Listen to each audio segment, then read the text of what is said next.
Are doing today is we're talking about something called the factor theorem, and we're going to be talking about zeros and roots, how they relate to factors. Here's what we're really doing. Tomorrow in class, we're going to be using synthetic division to factor polynomials with higher degree. So and you don't have to write this down, but I did talk the other day, if we had a linear equation and we were trying to solve, that's easy. We just subtract 5 from both sides and we get an answer.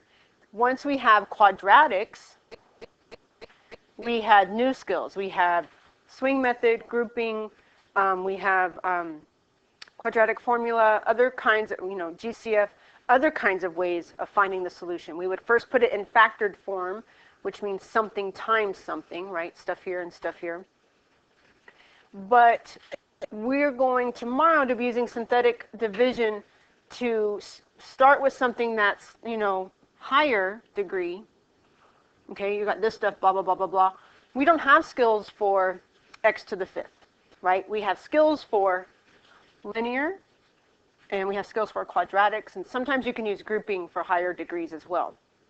So the goal will be to break a higher degree polynomial down into other bits and pieces like this that we can then factor using some other method. So I'm going to show you today. So today all we're doing is using synthetic division to determine if something is a factor or not. So it's going to go real easy, and we'll build upon that tomorrow. What I want to do here on this warm-up first is factor this trinomial. Okay, 3x squared. Notice it doesn't say solve. Why wouldn't it say solve? What is this missing here that tells me I'm not solving at all? An equal sign, right? We only can find a solution if we have an equation. Okay, we don't have that, but we can factor. We can get something times something. So I want you to take a minute, and I'm going to use swing method when I talk about it, but you use whatever factoring method you like to factor this, 3x squared plus 2x minus 8. And then I'll show you how synthetic division would get you the same thing, or similar thing. So I'm going to use swing method. A times C is negative 24. B is 2. What multiplies to that and adds to that? Negative 4, positive 6. You have to divide off by your A value, which is 3. The negative 4 over thirds doesn't simplify, so I leave it like that. And then 6 over 3 does simplify, so that becomes plus 2. And here's the thing. If I was solving, if this was an equation, I would just leave it in this form. I would do insider's lie, and I would say the solutions are 4/3 and negative 2.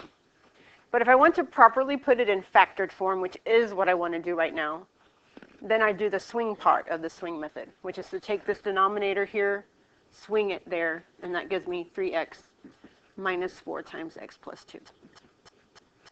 Okay. So that is factored form. Factored form is something times something, because that's what factors are. And real quickly, I want to sort of put this in context of just numbers without any x's at all. This is the same idea as if I have the number 6, okay, and I factored it into 2 times 3. The 6 is what the 3x squared plus 2x minus 8 is. This 2 and this 3 are what 3x minus 4 and x plus 2 are. Okay, these things multiplied together give me that. Just like 2 times 3 gives me 6. Okay, which leads me to my next question. If I wrote this, 6 divided by one of its factors, what's the remainder on that? The remainder, 0. Because it's a factor, it goes in evenly. There's no remainders, okay? Now, I told you that 6 is in the place of that 3x squared plus 2x minus 8. So I did 6 divided by one of its factors. If I did 3x squared plus 2x minus 8 divided by one of its factors, like this one, for example, what should its remainder be? 0, because they're factors. And what did we learn yesterday? That's a really, really quick and easy way to figure out the remainder. Synthetic division. So here's what we're going to do. So we just factored using our regular factoring skills. Okay, but this next example, well, it's not even an example yet. I'm still setting up the problem. See how this is what I wrote on the last screen, 3x squared plus 2x minus 8 over x plus 2.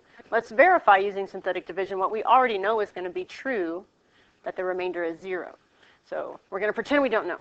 We're going to pretend I'm asking you, is x plus 2 a factor of 3x squared plus 2x minus 8? So we're going to put negative 2 in the little synthetic division box. Slap down our coefficients. I'm not missing any x's, so I don't need any zeros for placeholders. Bring down the 3, math, math, math. And sure enough, I have a remainder of 0, which is exactly what I expected to see because I already knew that x plus 2 is actually a factor. What happens to be left over there? How does that 3 and that negative 4 relate to our warm-up? It's the other factor, right? When you add the x back in to your synthetic division answer, remember it started with a degree of 2. So when I go to add my x's back in, it begins with 1 degree less, which is just x to the 1. That's x to the 0, which we don't have to worry about. So it's 3x minus 4. And if I multiply that by what did I divide it by, I'd get the original expression, okay? So and this is the basis of what we're doing today. It's going to be so easy. We are just going to use synthetic division to verify if something is a factor of a given expression or not, by looking for a remainder of 0. And that's basically everything I just talked about is this. But this is a really mathy way of writing it. This is called the factor theorem. Let f of x be a polynomial function. Then x minus c is a factor of f of x if and only if f of c equals 0. How do you feel about that? It's kind of crazy, right? But that's what we just did in the warm-up. Let me show you.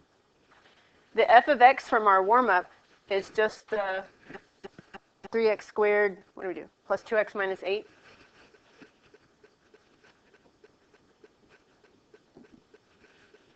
The x minus c in our warm-up was x plus 2. So that is a factor of f of x if and only if when you evaluate at c, which was negative 2, which is what we used for synthetic division, the remainder is 0. Okay, this is just more kind of another way of writing it, but it's only slightly more helpful. Just trust me, that's what we did. All right, so on this problem right here, use the factor theorem to determine if those factors are factors of f of x. So here's my f of x. I've got 2 different problems. I'm going to see if x plus 4 divides into that evenly. Okay, so I'm doing synthetic division, and I'm looking whether it has a remainder of what or not. 0. If I get 0, my answer is going to be yes. If I don't get 0, it's going to be no. But what goes in the little box? Negative 4. Okay. Are there any missing x terms? No. So you can just use the coefficients just like that. You do your math, I'll do mine. I mean, it's not a competition or anything, but I'm going to win. Unless you already started, and I'm going to lose. I already lost. When you're done, compare your work to mine. Make sure we're all good.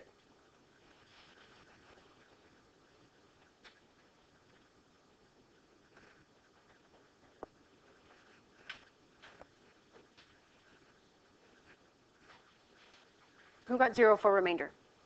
Okay, so what's my answer here? Yes or no that this is a factor? Yes, absolutely is. Yes. Try the next problem on your own, please.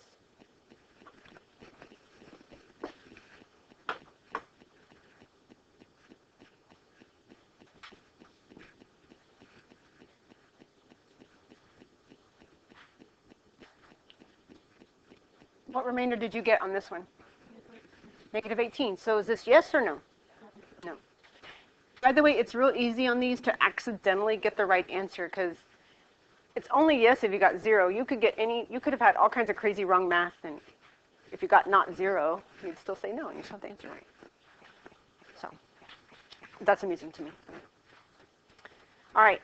So I want you to look at these problems. We were checking if those factors divided evenly into the expression, x plus 4, x minus 2. this problem, what is different about the setup here?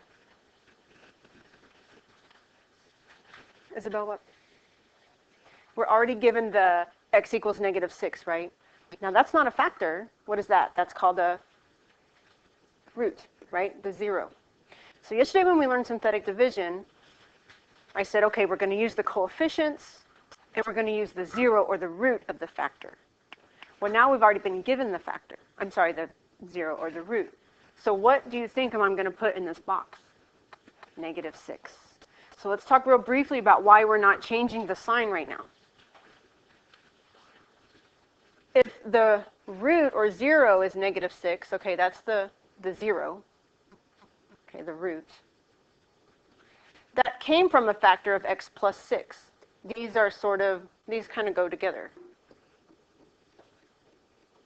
When we start in factored form, we have to change the sign to reflect what the root is, or the 0. This is already in root form, so we do not change the sign. And I sort of make a big deal about that because what happens is synthetic division, it's easy to understand how to do, and then you sort of go, you just numb your brain out and you do synthetic division and you get the answer. But if you're not remembering the why behind it, when you go to your test, you're not going to remember when to change the sign or not. So if you understand the concept behind it, the concept is if it's in factored form, you change the sign. If it's already in 0 form, you keep it the same. All right. So take a minute and do your synthetic division for this.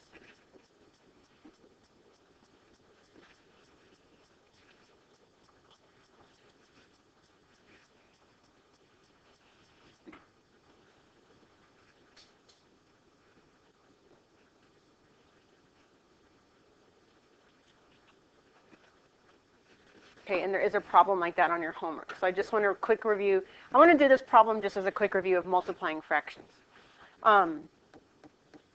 There's no missing x's, so I can use the coefficients as they are. What number goes in the synthetic division box?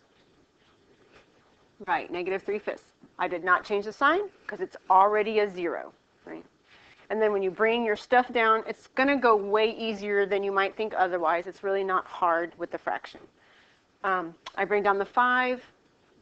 The process is the same. I'm going to take that -3/5 times that 5.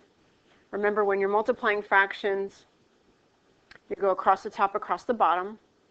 The denominator here is 1. That's -15/5, and that's -3. So then you put -3 here. You add that down, you get 10, and you repeat the process. Okay?